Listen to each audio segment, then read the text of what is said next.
All righty, good evening, folks. We are here live with our latest installment of review for cities and urban land use. So that's our topic du jour. So let's go ahead and get started without any further talking. All right, so when we talk about cities and urban land use, it's makes sense to talk about first what is an actual city anyway. How can we go ahead and define cities? And one of the questions we start off with on the review guide is what is actually an urban area? What does it mean to be an urban area? Urban areas have certain characteristics. Legally, it is a county that has above 35,000 people. I mean, that's your straight legal definition about what a city is. A area, it's a county with a central business district that's got over 30,000 people in it. That is essentially a city. So from a straight definitional standpoint, that's what it is. If you look at something and say, for example, from a social perspective, we know that a city is much more of a heterogeneous society. It's made up of a heterogeneous group of people, meaning people that are very different. Different types of ethnicities, different types of races, different types of religions, different types of culture. All that type of stuff is different. So that's kind of what it looks like from a social perspective. From a metropolitan statistical area, that's an area where you have the most geographic land for a city. So, for example, if we look at something like, say, DC and then the surrounding suburbs, that's the metropolitan statistical area. And what is the metropolitan statistical area? The metropolitan statistical area is the city and the area surrounding it, the area that is influenced by the city, the area where people go to work to, the area where people go to baseball games and people go to museums and people go to hospitals in those areas. All of that types of stuff is a part of the metropolitan statistical area. Where is that area influenced by? And that's what makes it the metropolitan statistical area. So when we talk about it from that type of definition, we can look at it from three different ways. We can look at it from a legal definition, from a social definition, and from that metropolitan statistical area. Now, where are these cities growing by people? Where are they growing by percentages? Well, the greatest growth of numbers of people is in less developed countries. Less developed countries has a greater number of actual people that are moving to the cities. That's where the jobs are. Wherever the jobs are going to be is where you're going to see people go. And that's one of the things that you see is in less developed countries, people are going to the cities in larger numbers.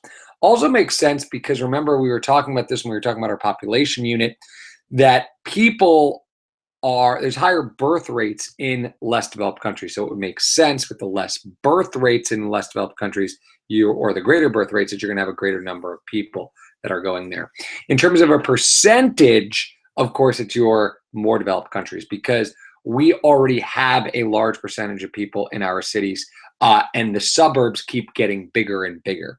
And with the suburbs getting bigger and bigger and expanding more and more with that sprawl, which we'll talk about a little bit later on, that means that your cities are getting bigger, your influence, your metropolitan statistical areas are getting bigger. So percentage, that's where it is.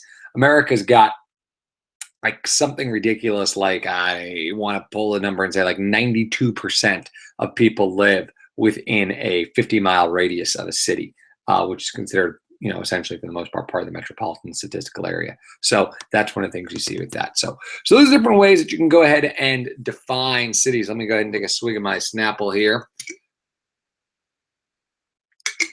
When you talk about the origin of cities, cities were founded even way back in the day. The very first settlements are going to be cities. So for example, if you go back to your 9th grade time, if you go back to the time in ninth grade you were a wide-eyed freshman. For some of you, that was a year ago. For others of you, that was many years ago. But when you talked about the whole idea of cities starting, it starts with your Mesopotamia, your your Cattle Hayak, or Katal Hayak, your first cities are going to be found in the Middle East. And those first cities are going to be founded in the Middle East because essentially they had that domestication of animals. Now, we're going to talk much more about this in a couple of weeks when we talk about agriculture. But one of the big reasons why the Middle East has a large city population early on is because there was not just agriculture, but it was also the domestication of animals. So the animals could do the work. With the animals doing the work, that means you didn't have to do as much work, which means you could settle down and you didn't have to follow herds. And that's essentially what led to cities being founded. So one of the things we talked about is how cities changed from the early to the Middle Ages. So cities, as they became, as time went on, cities in many ways became more and more specialized. And cities also became, in some ways, specialized, but in other ways, it became more self-sufficient. And so if you look at the Middle Ages, for example, we talked about this in class. Think about like a Game of Thrones. That's what your middle-aged city was like, where your city basically did everything. The surrounding area was the surrounding area. But for the most part, everyone lived in the city. You would then commute to your farms. You would commute to that area, but everything was within the protection of the city wall. So that city wall was one of the very first big types of protections that you saw in the cities, and so that was super important. So cities also began to change, though, because eventually those walls are going to come down, especially after the Middle Ages. Those walls are going to come down, and there's going to be a greater kind of influence. So the walls start off with your city-states, with your early history. They then kind of go away a little bit during the time of Rome. Middle Ages, everyone gets kind of isolated again. Everyone becomes very self-sufficient. And then, of course, later on, you're going to see it. Walls essentially come down again. So you kind of see where that happens. In terms of why has there been a shift from rural to urban areas, it's pretty easy. Industrialization. Industrialization is the reason why you have cities going on. Industry needs to take place in areas where there's a lot of people, where there's a lot of money, and where there are a lot of natural resources. And that is usually found in the cities. Cities were founded by rivers or oceans. That's a natural resource that early industry is going to need. People, of course, are living in cities, and the capital, the wealth is in the cities. So it's no mistake that with the rise of industry comes the rise of urbanization. You can't have industry in the country. It's not a lot of people there. You need industry, you need workers in the city, and that's where your first industry is going to go. So people began to move off the farm and into the cities. So industrialization played a very large role in terms of those growth of the cities. So that was super important. What ways can cities grow? Well, cities can grow in a number of different ways. Cities can grow from a pure number standpoint, like we talked about, with it just getting bigger in terms of the amount of people that are there. And that could be bigger in terms of height. It could be bigger in terms of width, meaning going out. But cities can grow in a numerous bunch of ways. Cities can also grow in terms of our metropolitan statistical area. So the suburbs can be growing as well. So that's also something that you could see in that regard. Cities, of course, are growing in less developed countries, as we talked about already. They're growing in terms of size, in terms of becoming bigger and bigger with the amount of people that are there. In more developed countries, cities are growing in terms of a horizontal growth in terms of the metropolitan statistical area. So you see that happening. All right, cities can also vary in size as well. We have global cities and we have mega cities. Megacities are essentially just very, very large cities. Those are your cities of 10 plus million people. I mean, that is a lot of people living in a city, bigger than some states in our country and certainly bigger than some countries in general. But megacities are 10 million plus. Now, global cities are a little bit different. Global cities, we would think, well, that just means it's a megacity, it's just big, but that's actually not the case. A global city is going to be a city that is a major hub. It could be a hub of political influence like DC. It could be a hub of economic influence like New York City. It could be a hub of entertainment influence like, say, Los Angeles. Whatever it is, it's a global thing for a reason. It's a global impact. It has a worldwide impact. Global cities don't have to be large in size. If you think about Washington, D.C., D.C. is actually not that big of a city, but its influence is bigger than the amount of people that are in it. Megacities are just big, big cities. Mexico City, for example, is an example of a mega city. It's huge, but it doesn't really have that global feel. There's nothing in Mexico City that makes it a part of a global city, makes it a part of a destination area.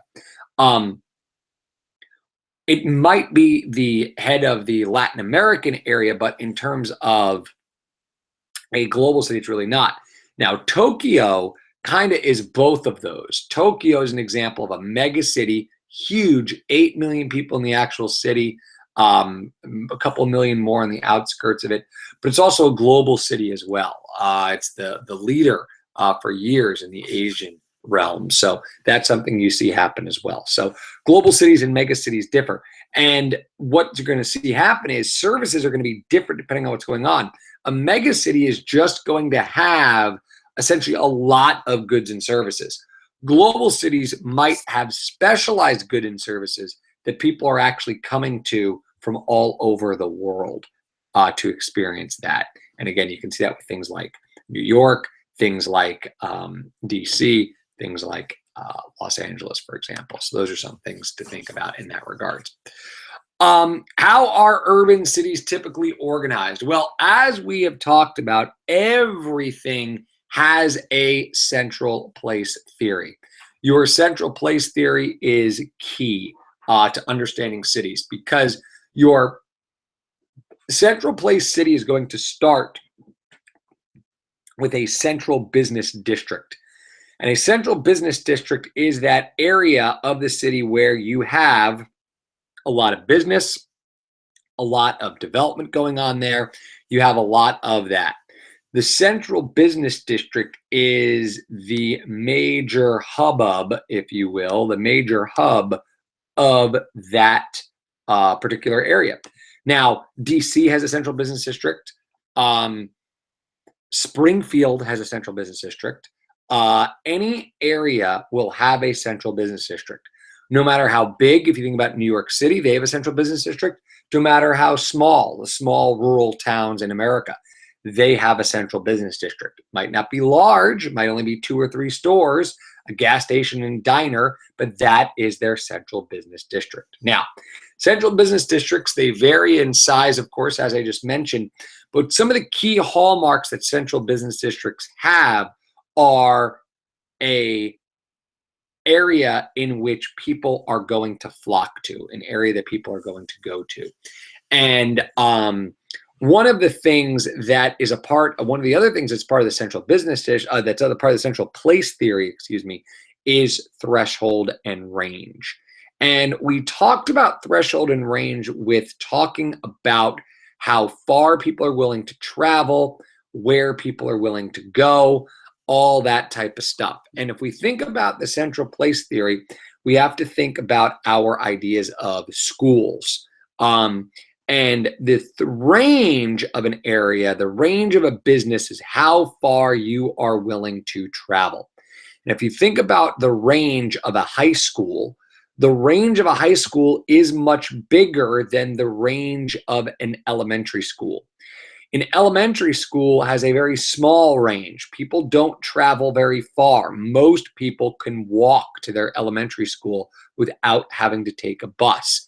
Yes, there are buses, but you could walk to the elementary school from your area. You might have an elementary school every half mile, every 2 mile radius. An elementary school is going to have a very small range. People are not going to travel very far. Little kids are not going to walk very far to go to it.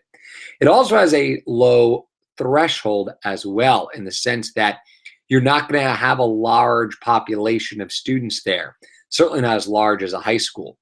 Now, a high school has a much larger threshold and a much larger range. Some of you take the bus for a half hour, 45 minutes, depending on traffic, to get from one area of Springfield to another area of Springfield to go get your bus. So you think about it, your bus might take you to the other side of the parkway. It's a long walk. That's a lot of miles to go, especially if on the other side of the Fairfax County Parkway.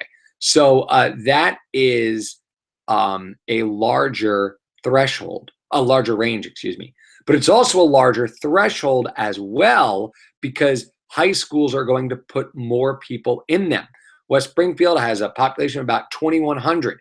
Your elementary schools are never going to have that many people in it. You might have a couple hundred kids, and that's it. So that's the same in business. A McDonald's is going to have a much shorter range than will a Target. A McDonald's, people won't drive more than 5-10 miles, 10 miles at the most, to go to a McDonald's. But people will drive 15-20 minutes to go to a Target. Target not only costs more to run, hence having a higher threshold, but also has a higher range. Usually those go hand in hand. There are some areas, there are some things that are going to have a high threshold regardless. A sports stadium is going to have a high threshold that it takes a lot of people to support a football team, a baseball team, a basketball team, what have you. So when you look at all of those services and you say how far people are willing to travel, how far are they not willing to travel, you get something called the central place theory, that hexagonal shape that the high school gets fed into by these smaller settlements, by these smaller elementary schools. And that's the same idea with the central place theory and businesses and cities.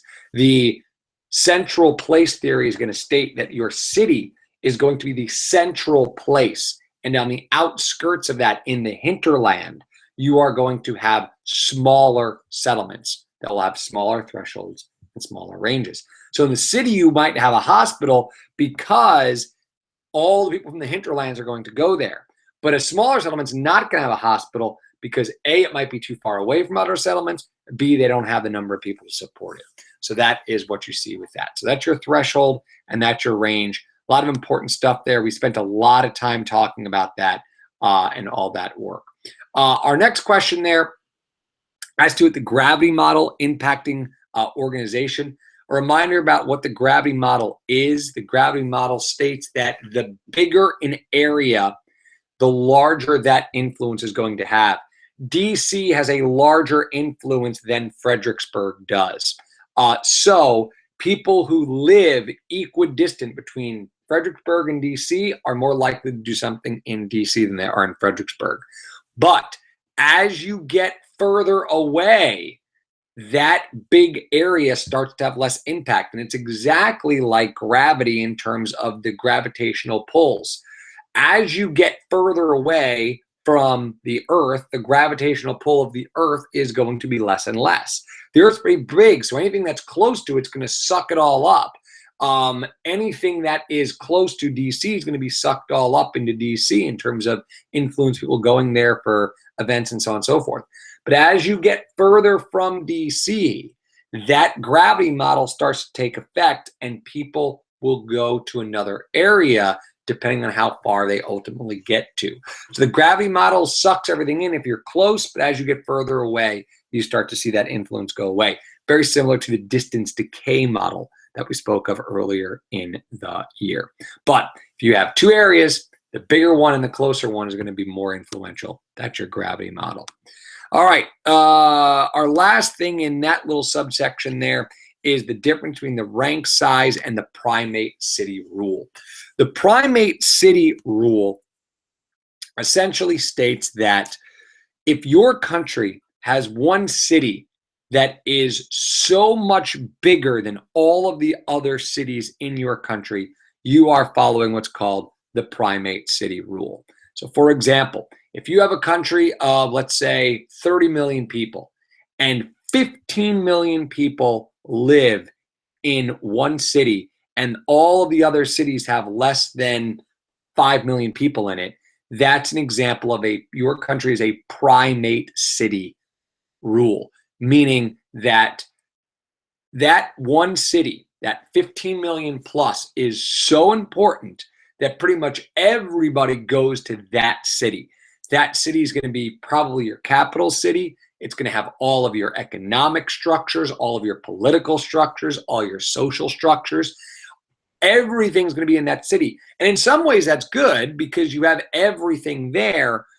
But the bad part about that is that if your city ever goes into a recessionary state or it has a problem, it's going to affect everybody else in the sense that that's all those people, all that resources are stuck in that one city. So you'll see that going on there. So primate city can really help a country, but can really hurt a country too if there's an economic downturn. The rank size rule essentially states that, looking again at that same 30 million country, that you have 10 million in one city, 5 million in the next, 2.5 after that, 1.75 after that, and then what's that? 1.75. What's that? A little over 300. A little over 750,000 next.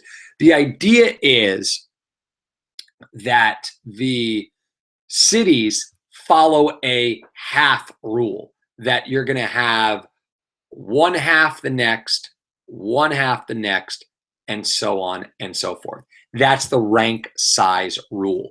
The rank size rule is a very orderly progression. You have orderly development of your cities. You have the biggest city, but then the next biggest city is about a half, and then half again, then half again. Now, in real life, you're almost never going to see a perfect one half, one half, one half all the way down. But if it gets pretty close, that's called the rank size rule. And that's kind of nice, again, because you have a more equally developed country. Many of your less developed countries are more likely to have the primate city. Goes back to when you had the development of those areas because of imperialism or colonialization. So that one city got really developed at the expense of everything else. A lot of older countries are going to have more of a rank size rule where there's kind of a sporadic, gradual one taking on. And so you kind of see that happening. Again, plus and minuses for both, but be aware of those. All right, our next one over here is contemporary cities have certain characteristics that make them function. That's a key point. So how has the type of employment changed over time in cities? Well, of course, we did this earlier on. Many of you are not training to become farmers. Why, I do not know. But many of you are not training to become farmers. None of you are. None of you are also planning to go work in the factories to make all sorts of stuff. So the question is, well, then how are we going to make all that stuff? How are we not going to starve to death over the last loaf of bread? How are we not going to fight each other over the car that only 4 people are making? Well, one of the things that you've seen change is the employment structure in America. We're going to talk a lot about this as the year progresses. But for as of right now, we, of course, need to know that the agricultural sector is not very large in America. Neither is the industrial sector. And as a result, what happened is you see this progression. As there were a lot of people employed in agriculture, there were not a lot of people in the cities. As industry grew, as we already talked about, cities grow. As industry begins to go away, people begin to move out of the cities because they don't need to work in those factories in the cities anymore, and they begin to work in the suburbs. And they begin to work in the suburbs in their service job. That's right, service, or the tertiary sector. Many of you are training, all of you really, are training to be in the tertiary sector. You're going to provide a type of good and service.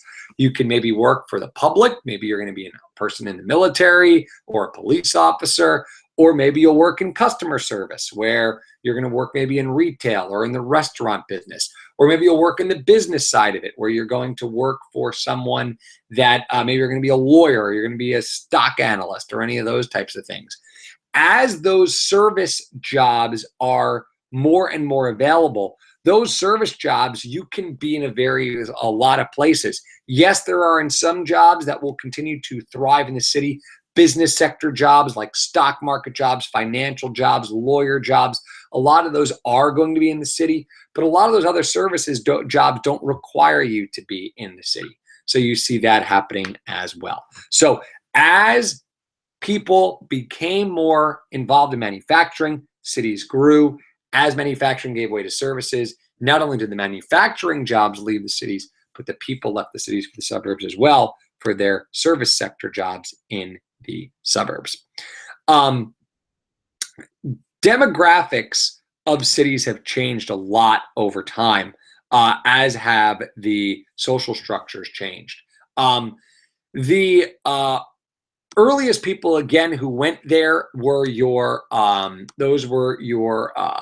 people that were looking for work. Those were your industrial workers looking for work. Today, who is predominantly going to probably be in the cities?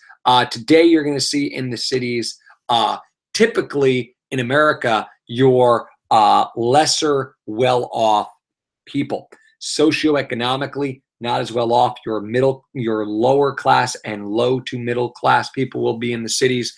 In Europe, it's the opposite, though. In Europe, it is your higher educated and your higher earners who are going to live in the city. In America, it's the opposite. Americans work in the city or near the city and then commute back out to the suburbs. In the European realm, people live and work in the cities, and it's the poorer folks who live in the suburbs. So it's kind of a little bit of a flip-flop for us. So many people feel that the less well-off socioeconomic people are stuck in those cities. And of course, we talked about them being called the underclass, the perpetual underemployed, not having a lot of education, or not working in jobs that are very skilled. So many of those workers are going to be in those not really highly educated jobs, and they're going to be stuck in there. They're also stuck in there through sometimes no fault of their own because of things like redlining and blockbusting. Redlining, of course, are areas of the city where banks refuse to lend money to for fear that they're not going to get back that money. And then blockbusting, areas where real estate agents will say a certain ethnic group is going to be coming into that area to try and encourage things like a white flight, for example. So you would essentially see that as well. One of the ways in which cities are trying to change the social class is by doing things like urban renewal. Urban renewal, of course, is when the government sets up an area of the city that is not very well off. They essentially buy up all the land in there. They bulldoze all of that land, and they make an area that is more desirable. We talked about that in DC, that it was Nats Park. That area of Nats Park was not really all that great. Then you had urban renewal. You took away all the bad areas. You built the stadium. Next to the stadium now you have restaurants, you have hotels, you have areas in which people want to live, as is attested to by the $3,000 a month apartments on the water and the $500,000 to $750,000 condos right next to the stadium. That's an example of urban renewal. The government going in and saying, this is what we want to do. Now, what they're doing is they're changing the demographics. Younger people will move into the city because there's the services that are there. Older people might move into the city as well because services are there and there's less upkeep on their houses.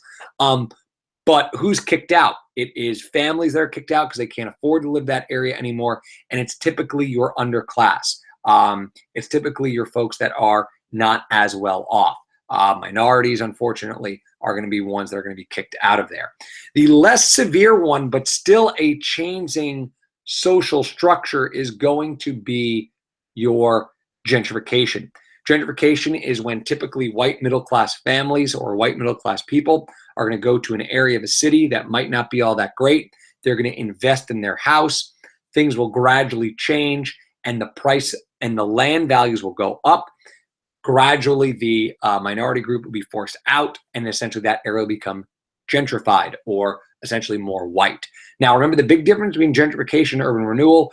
Urban renewal is something that the government plans to do. Gentrification is something that kind of just happens as a result of the market forces. So you're more likely to see that happen as well. So those are ways in which the demographic structures and social structures are changing in that area. And again, sometimes they do lead to segregation. Next key point, cities have their own unique built environment and social space. Remember, we were talking about our models, the models that make up the city structure. We talked about the Burgess concentric zone model. We talked about the Hoyt sector model, and we talked about the Ullman multiple nuclei model. So the similarities between all of those is they all have a central business district. What they differ in is how they are organized. So for example, the Burgess concentric zone model is those series of concentric rings. It's the rings around the city. So right next to the city, you have the not so great area. Ring out, you kind of have a more lower to middle class area.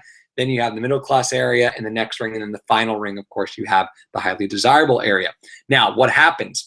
As you get closer into the city, that land value gets higher. So what happens is the people must live in a more clustered environment.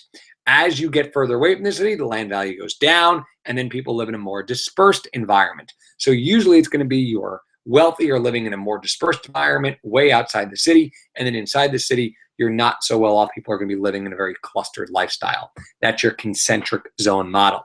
Concentric zone model really kind of, we can see a lot of those in Europe or in the Northeast of the United States. Small towns focused around churches or other types of business adventures that really kind of drove that town. So you see that in the concentric zone model. The Hoyt sector model is exactly like it sounds. It's a sector. You have, instead of rings that are dividing the city, you have sectors that are dividing the city. You have a transportation sector, you have a middle class sector, you have a low class sector, you have a high class sector.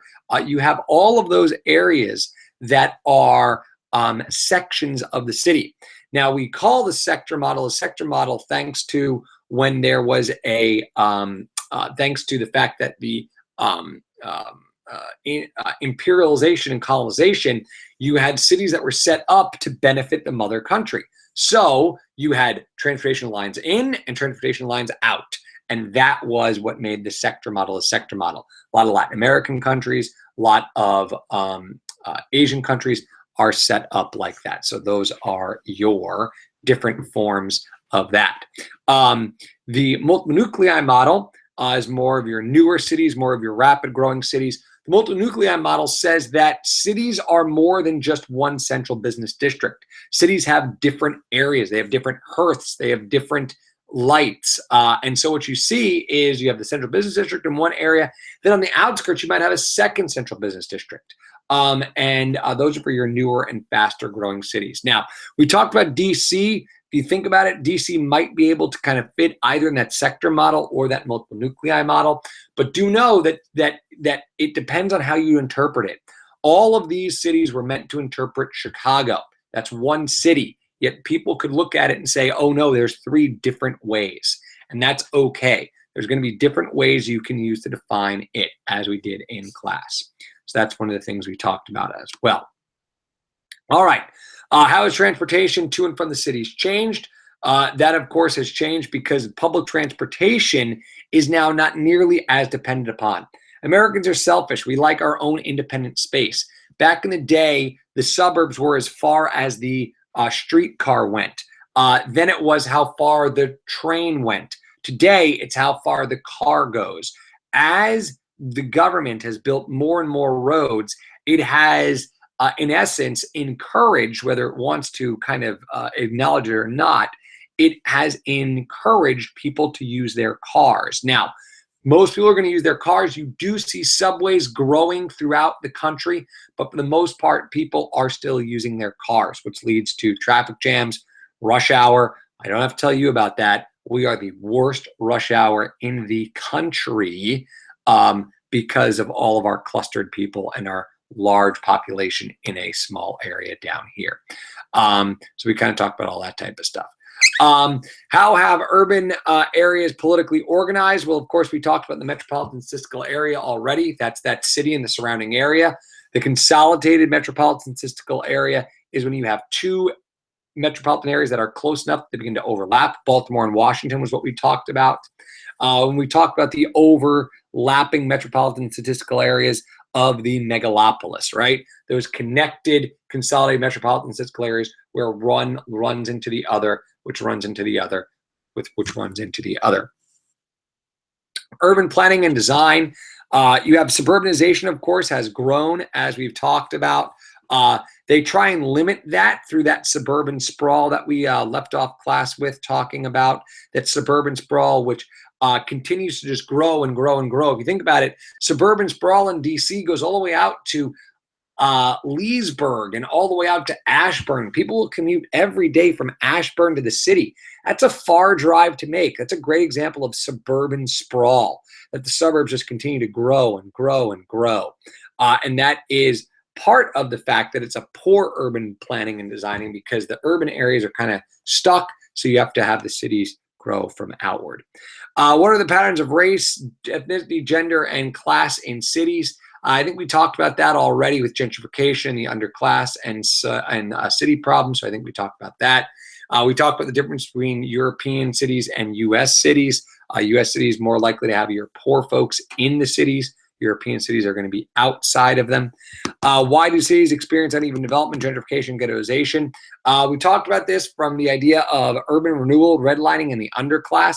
The idea that there's this cycle that the inner city folks are trapped into those ideas of not valuing education, and then also kind of being then stuck in this underclass and looking for other ways to try and improve their lot. And those uneven developments are caused by those cities that don't have great services or don't have great education, and it kind of keeps those areas stuck. Impacts of suburbanization, edge cities, again, I think we talked about those enough to justify that. So those were, that's essentially your review in a nutshell. So I'm going to go ahead and ask that you, if you do have any questions, you go ahead and start typing those out. That would be fantastic. So just a quick reminder, as those of you begin to type things out, should you want to type those out, those questions out. Tomorrow's test will be roughly 40 to 50 questions or so. You will have a free response question, as you always do. You will always have a free response question. And of course, don't forget those cumulative corner questions as well, areas that we have not necessarily done as well on in terms of our class. So things like difference between concentration and distribution, things like what is a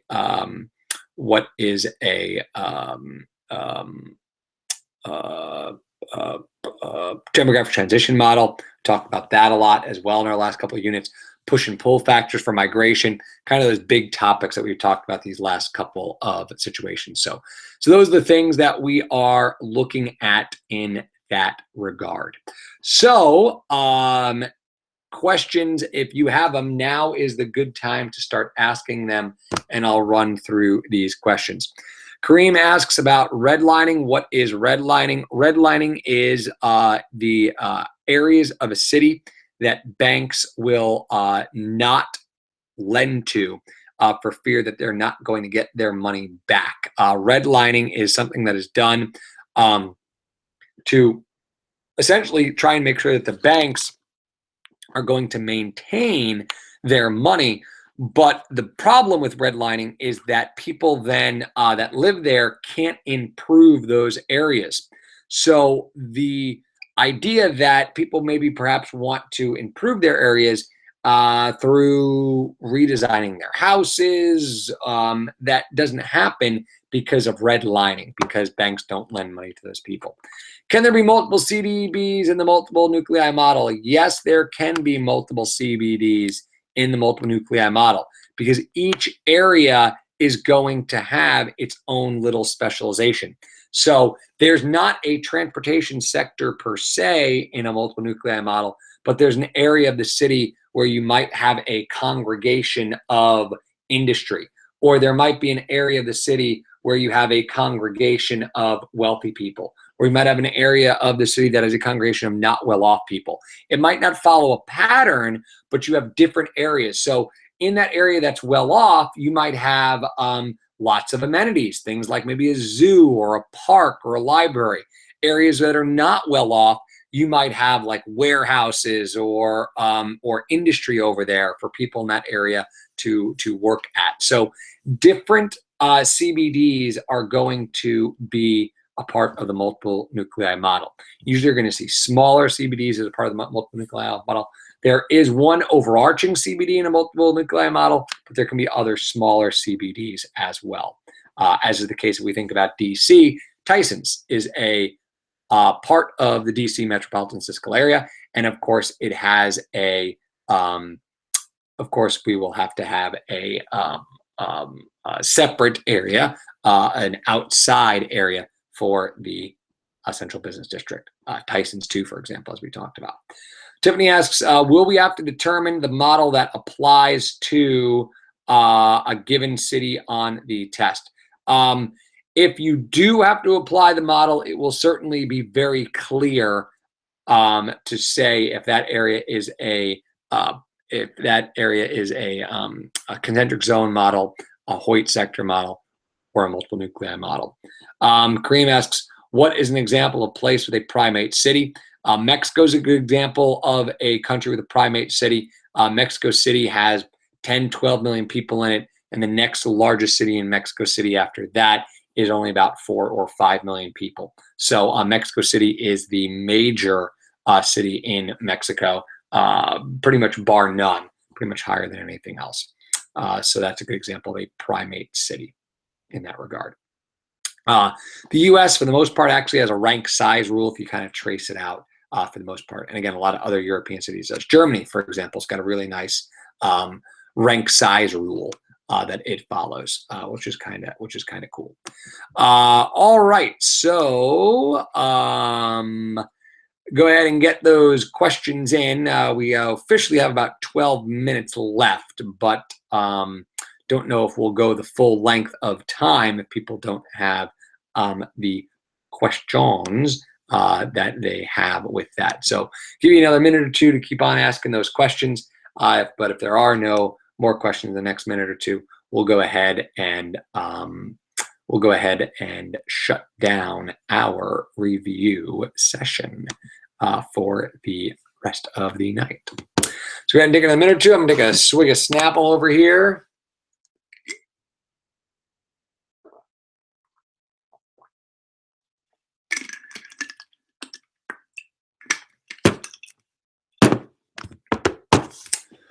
All right.